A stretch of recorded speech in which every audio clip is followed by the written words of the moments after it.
Hello friends, कैसे हैं आप सब। स्वागत करते हैं आपके अपने यूट्यूब चैनल पूजा प्राइम में।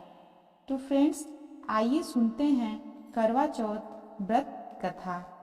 बहुत समय पहले की बात है। एक साहूकार के 7 बेटे और उनकी एक बहन करवा थी। सभी सातों भाई अपनी बहन से बहुत प्यार करते थे, यहाँ तक कि वे पहले उसे खाना खिलाते और बाद में स्वयं खाते थे।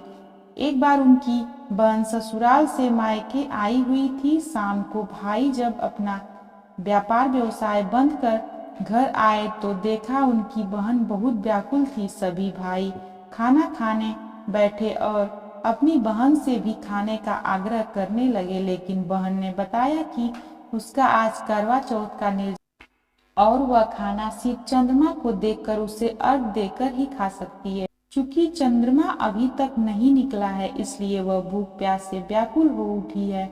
सबसे छोटे भाई को अपनी बहन की हालत देखी नहीं जाती और वह दूर पीपल के पेड़ पर एक दीपक जलाकर चलनी की ओट में रख देता है। दूर से देखने पर वह ऐसा प्रतीत होता है कि जैसे चतुर्थी का चांद उदित हो रहा हो। इसके बाद भाई अपनी बहन को बताता है कि चांद निकल आया है, तुम उसे अर्घ देने बाद भोजन कर सकती हो। बहन खुशी के मारे सीढ़ियों पर चढ़कर चांद को देखती है, उसे अर्घ देकर खाना खाने बैठ जाती है। वह पहला टुकड़ा मुंह में डालती है तो उसे छींक आ जाती है, दूसरा टुकड़ा डालती है तो उसमें बाल निकल आता है, और जैसे ही तीसरा टुकड़ा मुंह में डालने की कोशिश करती है तो उसके पति की मृत्यु का समाचार उसे मिलता है। वह बौखला जाती है। उसकी भाभी उसे सच्चाई से अवगत कराती है कि उसके साथ ऐसा क्यों हुआ। करवा चौथ का व्रत गलत तरीके से टूटने के कारण देवता उससे नाराज हो गए और उन्होंने ऐसा किया है। सच्चाई जानने करवा निश्चय करती है कि वह अपने पति का अंतिम संस्कार नहीं होने देगी और अपने अस्तित्व से उन्हें पुनर्जीवन दिलाकर रहेगी।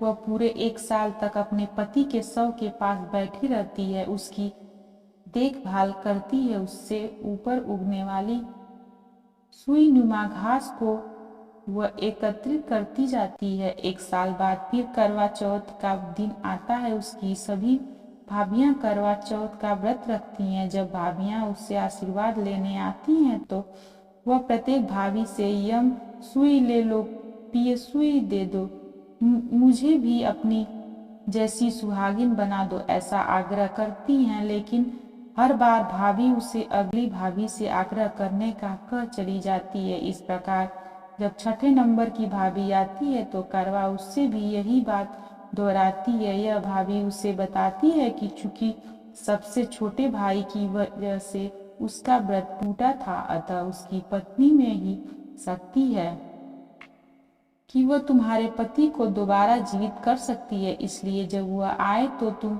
उसे पकड़ लेना और जब तक वह तुम्हारे पति को जिंदा न कर दे उसे नहीं छोड़ना। ऐसा कह के वह चली जाती है।